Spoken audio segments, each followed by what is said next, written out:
Hello বন্ধুরা, সবাইকে স্বাগতম। আপনারা দেখছেন tips and tricks video YouTube channel. আজ আমরা দেখবেন কিভাবে প্লে স্টোর থেকে অব্বর কিবোর্ড ইনস্টল করে খুব সহজে ব্যবহার করা যায়। তাই আসুন দেরি না করে ভিডিওটি শুরু করি। প্রথমে আমরা প্লে স্টোরে ক্লিক করব।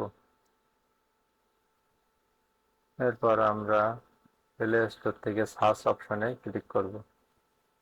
সার্চ অপশনে ক্লিক করার পরে উপরে আমরা টাইপ করব অব্বর কিবোর্ড। অব্বর কিবোর্ড লিখে সার্চ করার পরে আমাদের সামনে এমন একটা ইন্টারফেস আসবে। এখানে আমরা দেখছি রিদমিক কিবোর্ড যেটা লেখা আছে, এখানে এটা সফটওয়্যারটা আমরা ইনস্টল করব, কারণ রিদমিক কিবোর্ড আর অব্বর কিবোর্ড একই কিবোর্ড।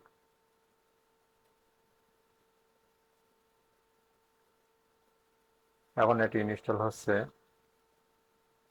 ইনস্টল হওয়ার পরে একটু সময় নিচ্ছে। ইনস্টল হওয়ার পরে আমরা প্লে স্টোর থেকে বের হয়ে যাব।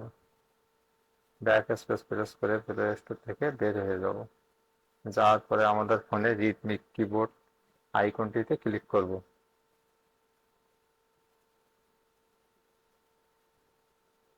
আমাদের সামনে এমন একটা ইন্টারফেস আসবে। এখানে আমরা সেট আপ শুরু করুন এই অপশনটিতে ক্লিক করব। এরপরে সেটিং অন করুন এই অপশনটিতে ক্লিক করব।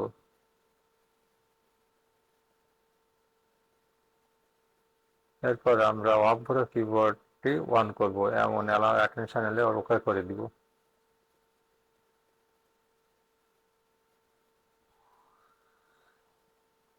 এরপর কিবোর্ড সুইচ অন করব। এখানে আমরা ইংলিশ ইউকে এটা রাখবো, রেখে ওকে করব।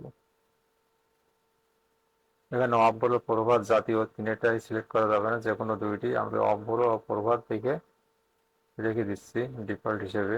এখানে পরের ধাপে যান, এই লেখাটিতে ক্লিক করব।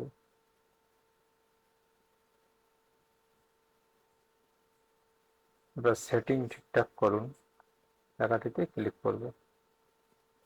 উপরে নম্বর সারি যুক্ত করার জন্য নম্বর সারি যুক্ত করুন, এখানে আমরা এই অপশনটি অন করে দিব।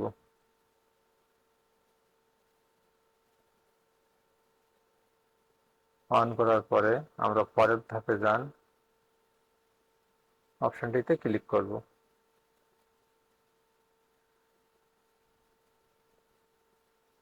এবার কিবোর্ড সম্প্রসারিত অপশনটিতে আমরা ক্লিক করে পরের ধাপে যান বাটনে ক্লিক করব। অতিরিক্ত বাটন ব্যবহার করতে চাইলে আমরা ওটি অন করব, করলে আমাদের স্পেস বারের পাশে একটা অতিরিক্ত বাটন যোগ হবে। আমার এটা যাদের প্রয়োজন তারা করবে, আর যা আমার একটু প্রয়োজন না এই জন্য আমি একটা অফ করে দিচ্ছি। পরের ধাপে যান, অপশনটিতে ক্লিক করব। এরপরে শেষ করুন অপশনটিতে ক্লিক করব। আমাদের সামনে এমন একটা ইন্টারফেস আসবে। এর ভিতরে আমরা বিভিন্ন অপশন দেখতে পাবো। বিভিন্ন টিউটোরিয়াল বা প্রভাতে কিভাবে লিখতে হয়, অব্বরে কিভাবে লিখতে হয়, জাতীয়তে কিভাবে লিখতে হয়, এসবগুলো এখানে সুন্দরভাবে বর্ণনা করে দেওয়া আছে। যারা নতুন কিবোর্ড ইউজ করতে জানে না তারা এখান থেকে এগুলো পড়ে নিয়ে সহজে কিবোর্ড ইউজ করতে পারবেন। এখানে অনেকগুলো টিউটোরিয়াল আছে, এগুলো আপনাদের প্রয়োজন মতো দেখে নেবেন। এরপর আমি এখান থেকে ব্যাক করে বাইরে আসবো, এসে আমরা দেখবো আমাদের কিবোর্ড কাজ করছে কিনা। আমি একটা মেসেঞ্জারের যে কিছু লেখার চেষ্টা করছি সার্চ বক্সে। আমি অব্বর দিয়ে লিখছি গ্রাম,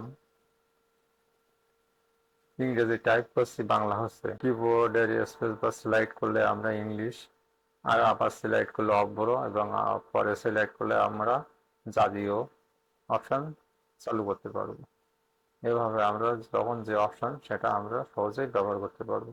অর্থাৎ একই কিবোর্ড দিয়ে আমরা বাংলা, ইংরেজি সহ অন্যান্য বিভিন্ন স্যাম্বল সহ অনেক কিছু পেয়ে যাচ্ছি। আশা করি ভিডিওটি সবাই বুঝতে পেরেছেন। যদি ভিডিওটি ভালো লেগে থাকে তাহলে একটা লাইক ও কমেন্ট করুন। আর চ্যানেলে নতুন এসে থাকলে অবশ্যই চ্যানেলটি সাবস্ক্রাইব করবেন। সাবস্ক্রাইব করলে পরবর্তী ভিডিওগুলো দেখার জন্য সবার আগে নোটিফিকেশন পাবেন। ধন্যবাদ, ভালো থাকুন, সুস্থ থাকুন।